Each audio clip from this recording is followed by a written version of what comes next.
Today's recipe demonstration is zucchini bread muffins.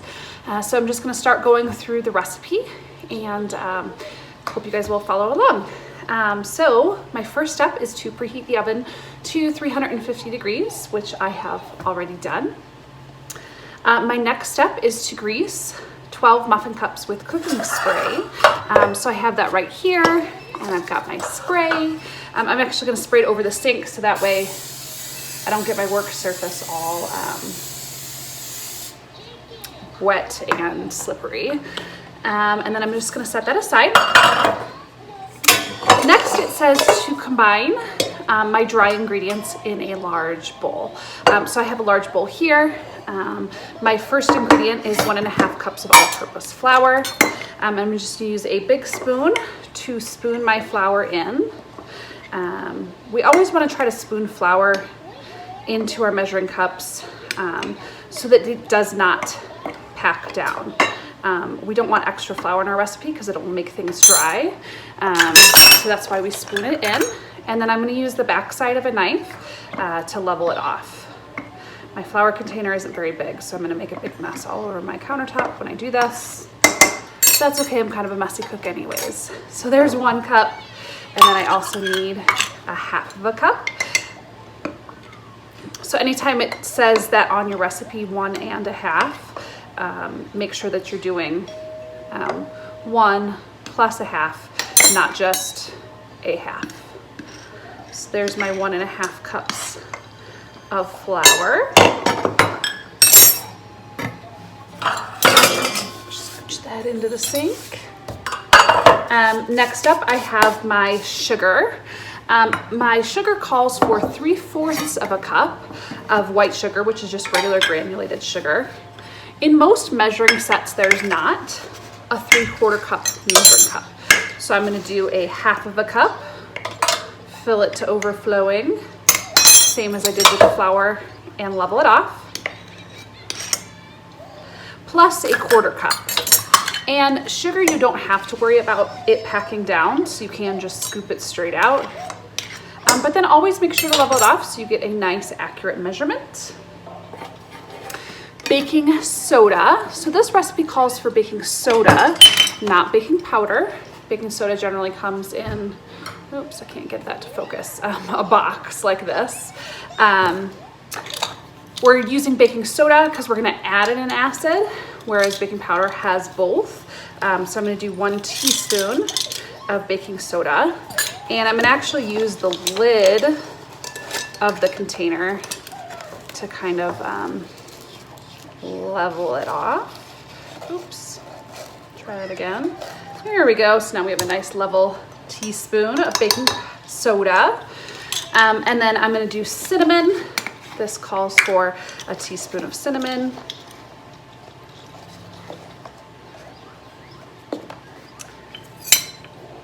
We'll try to level that back into the container, so that way I'm not wasting ingredients, but some of it's going to go on the countertop because it's not a very big container right there.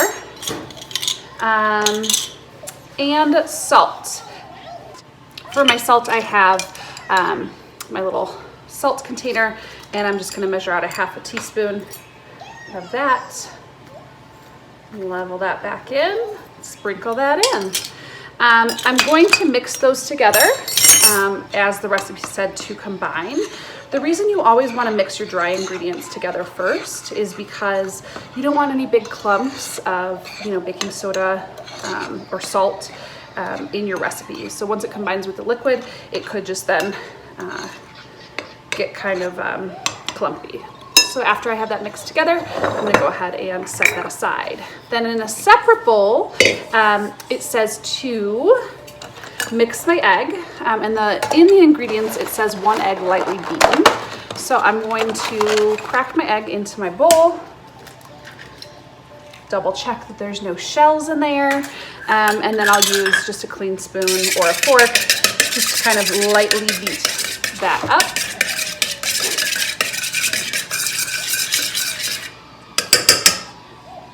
My next ingredient is some oil. I'm going to use a half of a cup of vegetable oil.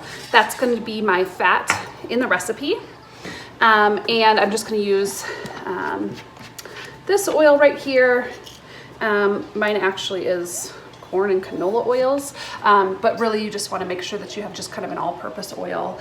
Canola oil or vegetable oil is fine. You want to get down to eye level when you're measuring to make sure you get that accurate measurement. And then I will pour that in there. My next ingredient is going to be a 1/4 cup of milk. I'm actually going to just use that same measuring cup, and then just again get down at eye level to measure it. And pour that in. And then the recipe calls for a tablespoon of lemon juice. And so just make sure that you're using the correct measurement.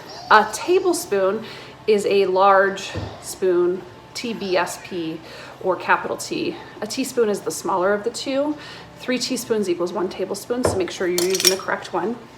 I didn't have any fresh lemons, so I'm just going to use this store-bought lemon juice and measure in a tablespoon.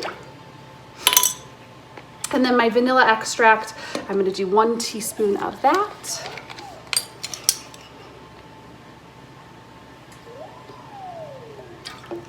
And I'll give those just a quick stir.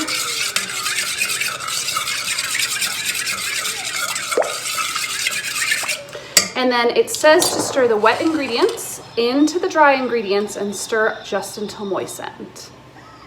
So in order to do this, I'm going to use just a rubber spatula, and I'm going to pour in my wet ingredients into my dry ingredients, and then I'm just going to kind of gently stir it.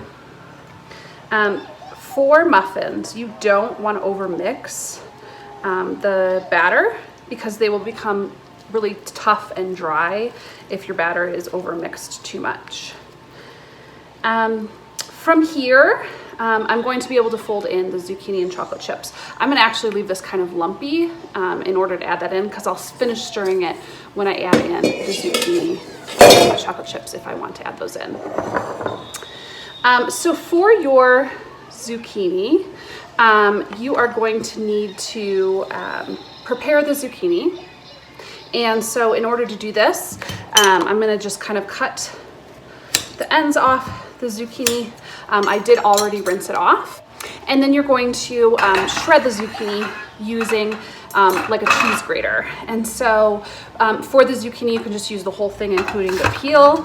And I'm doing it onto a plate just so it's a little flat to work with. And then I'll go ahead and just shred my zucchini.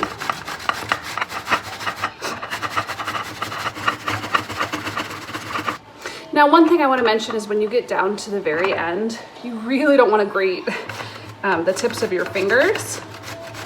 So it's okay if you stop and don't use this last little part.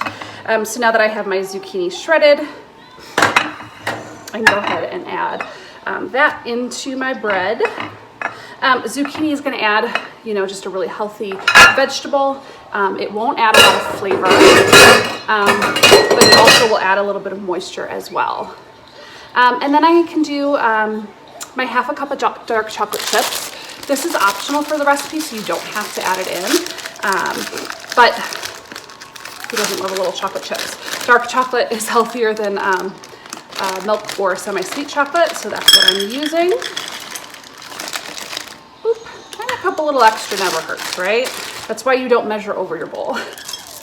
So I'll pour those in, and then I'll just get this all stirred up. If you're worried about the chunky pieces of zucchini, you could even use, the smaller shredder on your cheese grater, or just the little zester. Or honestly, you could even stick it in a blender or food processor and blend it up and use that as well. And then from here, I'll go ahead and just scoop it into my muffin trays, and I'm going to want to fill them about 2/3 of the way full, and it should make 12.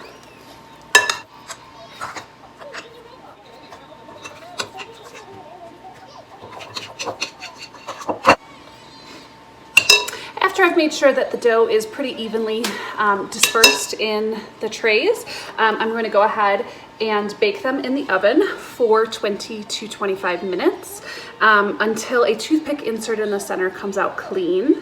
When you are setting your timer, you'll want to always set it for the least amount of time, so for that 20 minutes, and then check them and then put them back in if needed.